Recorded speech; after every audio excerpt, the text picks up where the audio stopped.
북이스라엘을 멸망시켰던 아수르가 일거에 예루살렘으로 밀고 왔어요. 예루살렘을 포위하고 항복하라고 위협을 하는 거예요. 국가의 생존이 풍전등화 같은 바람에 등불처럼 흔들거리는 이럴 때에 떨지 않는 사람이 누가 있겠습니까? 부정할 수 없는 현실이죠. 현실은 부정할 수가 없어요. 내가 부정하려고 한다고 해도 내 앞에 있는 현실은 현실이죠. 예루살렘에 있는 사람들은 숨을 죽이고 잠잠했습니다. 18장 36절에 그러나 백성이 잠잠하고 한마디도 하지 못했어요. 그들의 심장은 쿵쾅거리고 그들의 마음은 혼미해져 있었어요. 그런데 이런 상황 가운데서 가장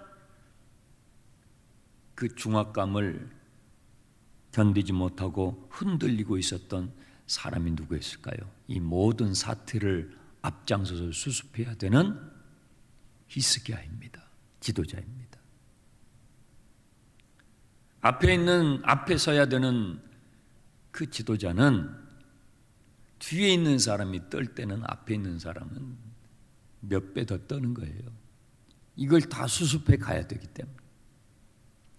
그것이 가정에서는 가장의 역할이기도 하고 직장에서는 그 직장의 CEO이기도 하고 국가에서는 그 국가의 지도자이기도 한 것입니다.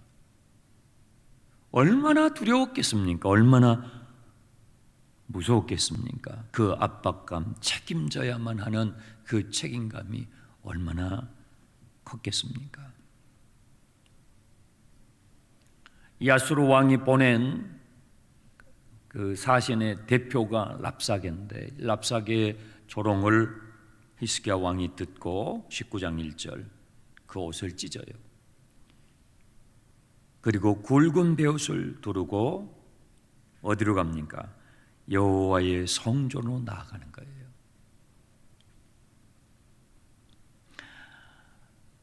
여러분, 내가 죽을 만큼 힘들 때에 누구를 찾아가세요? 무당 찾아가시는 분 없죠? 네, 우리 교회는 무당 하시다가 집사님 되신 분이 계셔요. 네, 이번 사무총회 때.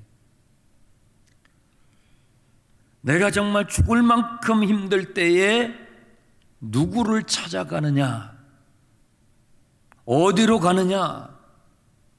내 발걸음을 어디로 향하느냐? 어떤 분은 술집으로 가요. 우리 어린 자녀들은 게임방으로 가요.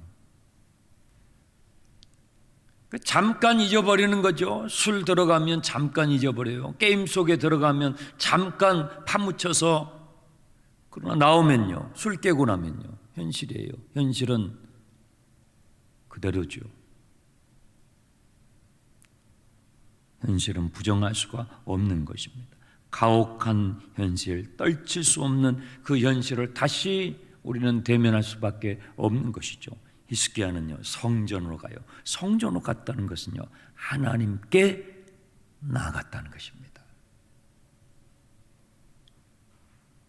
아마도 그 히스기야의 마음 속에는 가장 현실적인 선택이었던 애굽을 생각했을 거예요. 이 아수르 제국과 이집트 제국은 전통적인 대적 관계에 있어요.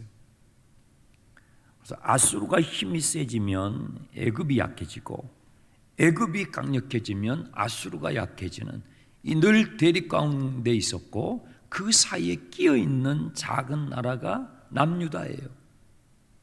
그래서 히스기야 왕은 현실적으로 애굽에게 손을 내밀고 싶은 그런 충동이 있었을 거예요. 우리가 늘 그렇잖아요. 저도 그렇고 여러분도 그렇잖아요. 눈에 보이는 그 대상에게 손을 벌리고 싶은 마음이 막 일어났을 거예요. 하지만 히스기야는 성전으로 발걸음을 돌이켜요. 옷을 찢었다는 것은요, 회개의 표현이에요. 마음을 찢을 수는 없잖아요. 그러니까 옷을 찢는 거예요. 마음을 끄집어내서 찢고 싶은데 그걸 할 수는 없으니까 옷을 대신 찢고 베옷을 뒤집어 쓰는 거예요. 이거 회개의 표현이에요. 왜 회개하는 자세로 나아갑니까? 자신의 부주의함 때문에 이런 상황까지 왔거든요. 하나님, 나의 부주의함 때문에 하나님의 이름이 조롱을 당하고 있습니다. 하나님, 나의 부주의함 때문에 지금 나라가 이렇게 위태롭게 되었습니다. 하나님, 나의 부주의함 때문에 국고가 바닥이 나고 나라가 지금 풍전등화의 위기 가운데 놓이게 되었습니다. 우리가 하나님을 믿기 전에 신앙이 없을 때는요, 우리 주위에서 어떤 일들이 일어나게 되면 그 문제의 화살을 밖으로 돌렸어요. 밖으로. 누구 때문에. 그런데 우리가 믿음을 갖게 되고 신앙을 갖게 되니까 어떤 일이 터지게 되면 나로부터 보기 시작해요. 하나님과 나와의 관계로 보기 시작하는 거예요. 하나님, 나 때문에 지금 우리나라가 이 어려운 상황에 놓이게 되었습니다. 히스기야는 성전에 가서 기도를 하는데 뭐라고 기도를 합니까? 3절 끝에 보시면 그가 기도했던 내용이 나오는데요. 아이를 낳을 때가 되었으나 해산할 힘이 없습니다. 아이를 낳아야 되는데 해산할 힘이 없는 거예요. 이 상황을 수습해야 되는데 수습할 힘이 없는 거예요. 하나님 힘들어요, 그 말이에요. 하나님 감당하기 힘들어요. 버티기 힘들어요. 못 버틸 것 같아요. 이제 왕이에요. 그 나라에서 최고의 권력을 가진 사람이에요. 그런데 버틸 힘이 없는 거예요. 여러분, 하나님 앞에 나와서 기도하실 때요, 솔직하게 기도하세요. 여러분의 왕관을 다 내려놓고 계급장 다 띄고 기도하시란 말이에요. 하나님, 힘듭니다. 버틸 힘이 없습니다. 아이를 낳아야 되는데 그 산모가, 히스기야는 자기 자신을 산모로 비유하고 있어요. 자기가 지금 겪고 있는 이 내적인 고통을 산고의 고통으로 설명하고 있어요. 얼마나 그 책임져야 되는, 지금 이 상황을 수습해야만 하는, 그것이 그를 짓누르고 눌렀는지, 산모가 아이를 낳아야 되는데 낳을 힘이 없으니 산모도 죽어가고 아이도 죽어가는 거예요. 하나님, 내가 죽겠습니다. 죽을 것 같습니다. 하나님, 내가 너무 힘이 듭니다. 이 사태를 수습할 힘이 없습니다. 그렇게 죽음의 공포에 사로잡혀서 어떻게 해야 할지 모르는 한 인간 히스기야를 우리에게 보여주는 것입니다. 여러분도 이렇게 삶의 무게가 버거울 때가 있을 것입니다. 히스기야는요, 혼자서 기도하지 않았어요. 2절에 히스기야는 그의 신복들을 이사야 선지자에게 보냈어요. 그리고 이사야 선지자에게 기도를 부탁했어요. 이제 이사야 선지자가 나오기 시작해요. 어떻게 부탁을 합니까? 3절에 그들이 이사야에게 이르되 히스기야의 말씀이 오늘은 환난과 징벌과 모욕의 날이라 아이를 낳을 때가 되었으나 해산할 힘이 없도다. 랍사게가 그의 주 아수르 왕의 보냄을 받고 와서 살아계신 하나님을 비방하였으니 당신의 하나님 여호와께서 혹시 그의 말을 들으셨을지라. 당신의 하나님 여호와께서 그 들으신 말 때문에 꾸짖으실 듯하니 당신은 이 남아있는 자들 위하여 기도해 주소서. 기도를 부탁하는 거예요. 혼자 기도하는 게 아니에요.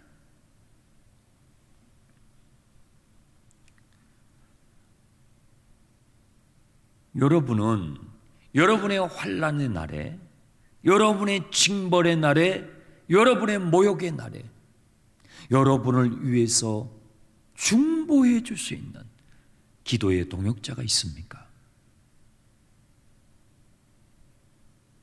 얼마나 필요한지 몰라요, 여러분.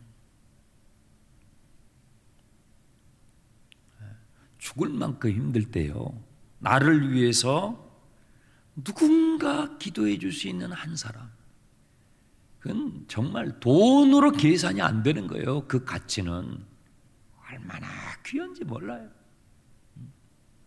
내가 왕이지만, 이 나라의 모든 권력을 가진 왕이지만 이것을 감당할 수 없을 때 이사야에게 가서 자신은 성전에서 엎드려 있는 거예요. 이사야에게 나를 위해서 기도해 주시오. 그 기도의 동역자가 여러분에게 있습니까?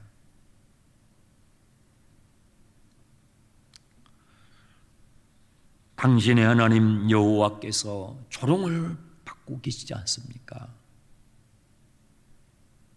당신의 하나님 여호와의 이름이 모욕을 받고 있지 않습니까? 나를 위해서 기도해 주십시오. 중보 기도를 부탁하는 것이죠. 그런데 참 놀랍게도요, 여러분 5절 보시면은 놀랍게도 이 히스기야가 하나님 앞에 기도하러 나아갈 때 이미 이사야는 기도를 하고 있었다는 거예요. 이미 이사야는 히스기야 왕을 위해서 기도하고 나라를 위해서 기도하고 있었다는 거예요. 이미 하나님의 응답까지 받고 있었다는 것이죠. 5절, 이와 같이 히스기야 왕의 신복이 이사야에게 나아가니 이사야가 그들에게 이르되 너희는 너희 주에게 이와 같이 말하라. 여호와의 말씀이. 히스기야가 자신의 문제를 하나님의 성전을 향하여 가지고 나아가고 있을 때에 이사야는 이미 기도하고 있었어요. 저도 가끔씩 히스기야에 비교할 수는 없지만 목회하면서 또 저도 제 가장으로서 이런 역할을 하면서 참 그 무거운 책임감, 수습을 해 나가야 되는데 수습할 수 있는 능력이 부족할 때, 힘이 없을 때, 그때 기도할 수밖에 없잖아요. 그런데 이미 저를 위해서 기도하고 계시는 분이 계시더라고요. 얼마나 놀라운지 몰라요. 그분이 몇 주 전부터 기도하다가 성령의 감동을 받아서 이미 나를 위해서 기도하고 계시더라고요. 그것을 알게 됐을 때 얼마나 감사한지, 하나님은 날 지켜보고 계시는구나. 이미 나를 위해 기도하고 이미 나를 위해 응답까지 받고 눈물로 기도하고 있는 기도의 동역자를 발견했을 때 너무 감격스러운 거예요. 지금 히스기야가 그것을 경험하는 것입니다. 이것이 신앙 안에서 영적인 교제인 것이죠. 하나님의 응답은 무엇입니까? 6절, 히스기야가 그들에게 이르되 너희는 너희 주에게 이와 같이 말하라. 여호와의 말씀이 너는 아수르 왕의 신복에게 들은 바 나를 모욕한 말 때문에 뭐예요? 두려워하지 말라. 두려워하지 말라. 두려움에 사로잡혀 있는 거예요. 두려움에 사로잡혀 있을 때에 하나님 앞에 기도하는 저와 여러분에게 이 한마디의 말씀, 두려워하지 말라. 이게 얼마나 능력 있는지 아세요? 두려움에 사로잡혀서 내 마음이, 내 심령이 꽁꽁 묶여 있는 거예요. 어떻게 이걸 풀어가야 될지를 모르겠는 거예요. 그런데 우리가 이 하나님의 말씀 설교를 듣지만 여러분들이 예배 마치고 가실 때 뭐 많은 걸 다 기억 못해. 한두 가지죠. 한두 가지. 짧거든요. 두려워하지 말라. 그 하나님의 말씀이 내 심령을 뚫고 들어오면요, 나를 묶고 있었던 그 어둠의 사슬이 박살이 나버려요.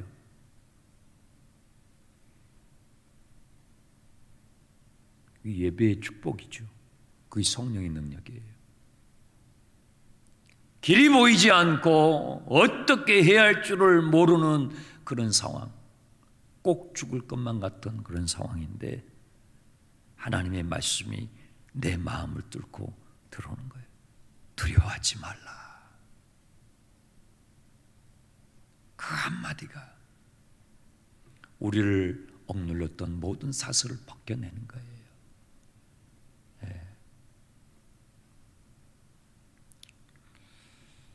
우리는 말 때문에 두려움을 많이 겪게 되는데요, 6절의 끝에를 보시면 나를 모욕하는 말 때문에 두려워하지 말라. 우리는 아직 일어나지 않는 주변의 말들 때문에 두려움에 묶일 때가 자주 있어요. 많은 경우에 그래요. 아직 일어나지 않았는데 여기서 이 말하고 저기서 저 말하는 우리 주위에서 들려오는, 나를 향해서 들려오는 그 말들이 두려움의 사슬처럼 나를 칭칭 묶어서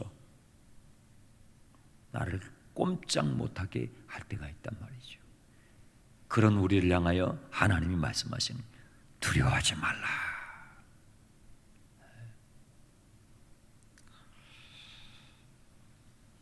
하나님의 방법은요, 지금 아수르의 군대에 의해서 예루살렘이 포위되어 있는데 이 하나님의 방법이 무엇이냐면 전혀 히스기야가 생각하지 못했던 방식으로 하나님께서 이것을 해결해 주셔요. 7절 보세요. 내가 한 영을 그의 속에, 아수르 왕 속에 두어서 그로 소문을 듣고 그의 본국으로 돌아가게 하고 또 그의 본국에서 그가 칼에 맞아 죽게 하리라. 하나님의 방법은요, 히스기야가 생각도 못했던 방법으로 이것을 풀어버리시겠다는 거예요. 히스기야가 생각했던 가장 현실적인 방법은 이런 거였을 거예요. 아수르 군대가 강하잖아요. 강한 아수르의 군대가 예루살렘을 포위하고 있으니까 하나님께서 더 강력한 군대를 보내셔가지고 이 아수르 군대를 다 내어 쫓아 버리시면 좋겠다. 이것이 그가 생각할 수 있는 범위의 생각이었죠. 그런데 하나님은요, 전혀 다른 방식으로 이것을 풀어버리셔요. 그것은 소문이었어요. 소문 7절에 소문이라는 단어가 나오죠. 예루살렘을 포위하고 있었던 이 군대가 갑자기 이동을 하기 시작해요. 포위망을 풀고 갑자기 이동을 하기 시작해요. 그것은요, 8절에 설명이 되어 있죠. 랍사게가 돌아가다가 아수르 왕이 이미 라기스에서 림나로 떠났다는 소식을 들은 거예요. 소문. 이 아수르 왕이 라기스를 떠나게 된 이유는요, 왜 떠나게 됐냐면 그 9절에 구스 지역을 통치하는 왕 디르하가가 아수르의 군대를 치르고 올라온다는 첩보를 들은 거예요. 이 아수르 왕은 남유다를 거쳐서 애굽을 정복하는 것이 이 전쟁의 목적이었거든요. 그래서 이 첩보를 수집하는 부하들을 쫙 사방에 풀었단 말이에요. 그런데 예루살렘을 에워싸고 있는데 이 구스는 이집트를 지금 장악하고 있는 세력이에요. 이 구스의 세력이 아수르를 치러 대군을 끌고 올라온다는 첩보를 들은 거예요. 소문을 들은 거예요. 그러니까 주력 부대가 지금 예루살렘에 가 있는데 자기가 위태롭게 돼 있잖아요. 그래서 라기스를 떠나 림나로 옮기면서 예루살렘에 있는 자신의 주력 부대를 빨리 합류하도록 한 것입니다. 하나님의 방법은 우리가 풀 수 없는 문제를요, 하나님은 우리가 생각도 못했던 엉뚱한 방식으로 풀어버리셔요.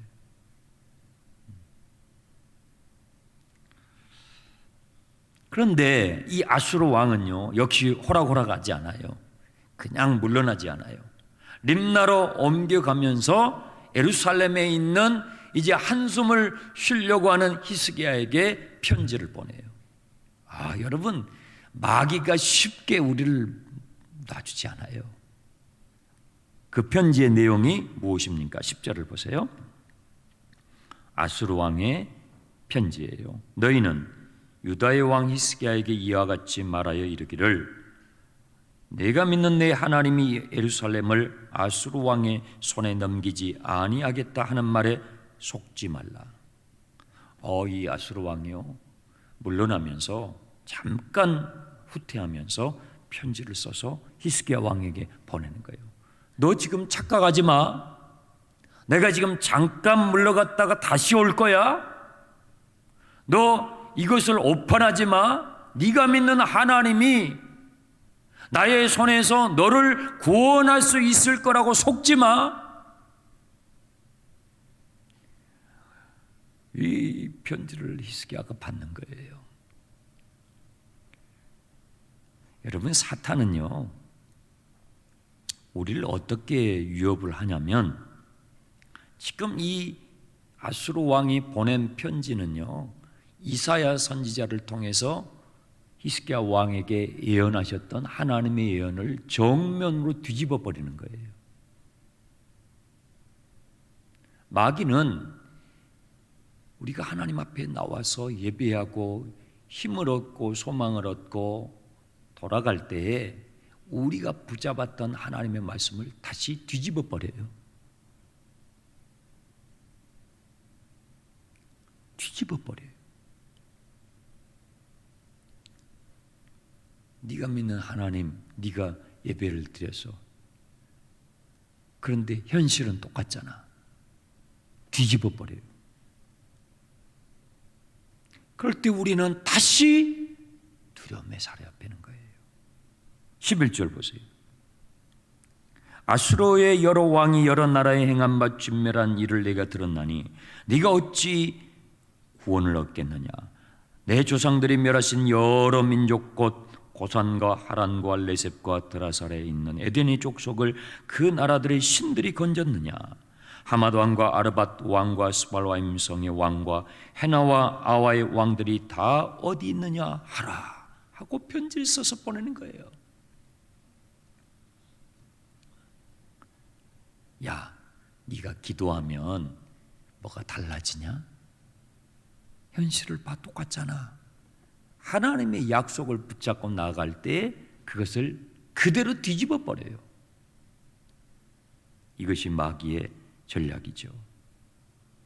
여러분은 여러분이 의지하는 하나님의 말씀을 사단이 뒤집어 버릴 때 어떻게 대응하십니까? 어떻게 대응하십니까? 히스기야는 어떻게 해요? 14절 보세요. 히스기야가 그 사신의 손에서 편지를 받아보고 여호와의 성전에 다시 나아가요. 이것이 히스기야가 잘하는 거예요. 여호와의 성전에 다시 올라가요. 그리고 그 아수르 왕이 보낸 위협적인 편지를 하나님 앞에 펼쳐놓고 하나님께 기도하는 거예요. 하나님 보시라는 거예요. 다시 내가 두렵습니다. 두려움이 나를 엄습합니다. 하나님 도와주십시오. 하나님을 멸시하는 이 편지를 보십시오 하고 마치 하나님의 눈앞에 펼쳐놓은 것처럼 그 편지를 넣고 하나님께 기도하는 거예요. 하나님이여 들으소서. 귀를 만드신 하나님이 어찌 듣지 않으시며 하나님이여 보시옵소서. 눈을 만드신 하나님께서 어찌 보시지 않으시겠습니까? 하면서 조목조목 그 편지를 펼쳐놓고 기도해요. 15절, 그 앞에서 히스기야가 기도하여 이르기를, 그룹들 위에 계신 이스라엘 하나님 여호와여, 그룹들은 천사들이에요. 주는 천하만국의 홀로 하나님이시라. 주께서 천지를 만드셨나이다. 여호와여, 귀를 기울여 들으소서. 여호와여, 눈을 떠서 보시옵소서. 사내립 아수르의 왕이 살아계신 하나님을 비방하러 보낸 말을 들으소서. 여호와여, 아수르 여러 왕이 과연 여러 민족과 그들의 땅을 황폐하게 하고 또 그들의 신들을 불에 던져 싸우니 이는 그들이 신이 아니요. 예, 맞죠? 아수르가 여러 민족을 정복한 것이 사실이에요. 그 민족이 의지하고 믿었던 신들을 불에 태웠던 것도 사실이에요. 하나님, 이것이 사실이지 않습니까? 이것이 제가 처한 지금 현실이지 않습니까? 사실을 사실대로 그대로 말씀드리는 거예요. 하지만 또 한 가지 사실이 있다는 거죠. 아수르 왕이 착각하고 있는 또 한 가지 사실을 히스기야 왕은 하나님 앞에 고합니다. 그것이 무엇입니까? 18절, 그들의 신들을 불에 던져 싸우니 이는 그들이 신이 아니요. 그들이 신들을 불에 던져 싸우니 이는 그들이 신이 아니요. 사람의 손으로 만든 것 나무와 돌뿐이므로 멸하였나이다. 우리 하나님 여호와여, 원컨대 이제 우리를 구원하소서. 그리하시면 천하만국이 주 하나님 여호와께서 홀로 하나님이신 것을, 진정한 하나님이 오직 당신인 것을 알게 하여 주옵소서. 아수르가 수많은 나라를 정복하고 수많은 도시를 함락하고 그들이 의지했던 신들을 불에 태운 것이 사실입니다. 하나님, 사실을 사실로 말씀합니다. 하지만 또 한 가지 진정한 사실이 있지 않습니까? 여호와 하나님만이 홀로 살아계신 하나님이시지 않습니까? 하나님의 하나님 되심을, 하나님의 하나님 되심을 나타내 보여 주옵소서. 그렇게 기도하는 거예요. 여러분, 이렇게 신실하고 믿음 좋은 히스기야 왕에게 왜 하나님께서는 이렇게 기도하게 하시고 이런 고통의 시간들, 과정을 겪게 하실까? 왜 우리의 삶에 이런 시간들을 겪게 하시냐 이 말이에요. 생각해 보셨습니까? 왜 그런가 하면요, 히스기야 시대, 우리가 살아가고 있는 지금 이 사회는요, 우리 자신을 직면하지 못하게 해요. 우리가 살아가는 이 사회의 문화는요, 우리 자신을 자꾸만 은폐시켜요. 우리 자신의 본래의 모습, 우리 자신의 모습을 자꾸 은폐시킨단 말이에요.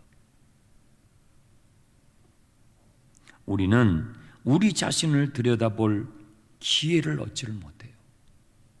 이 세상의 문화가 우리 자신의 본래의 모습, 진짜의 모습, 사람으로서, 인간으로서 나를 보지 못하게 자꾸만 은폐시켜요. 나를 진정성을 가지고 직면할 수 있어야 해요.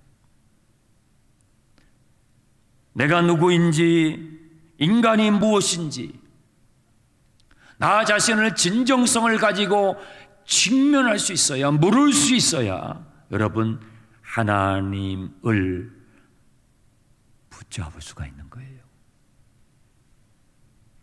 구원받을 수 있는 거예요.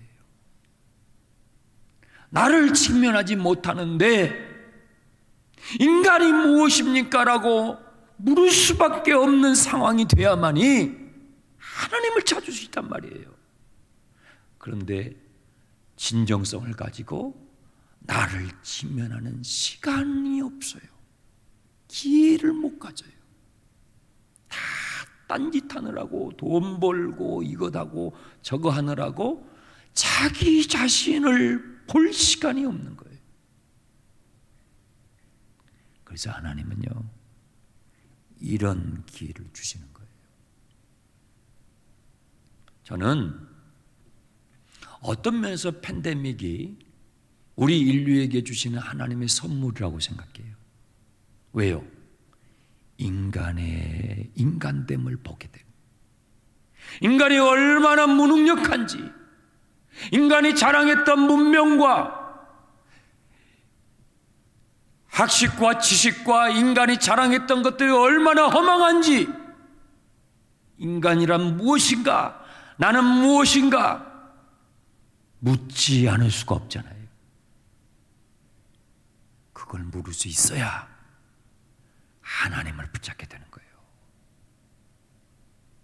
왕이라도, 대통령이라도, 총리라도, 장관이라도, 재벌이라도 사람이 무엇인가, 인간의 무능력함을 발견할 때, 그때 바로 하나님을 붙잡는 순간이 오는 거예요. 그래서 하나님은 사랑이신 겁니다. 기도하겠습니다.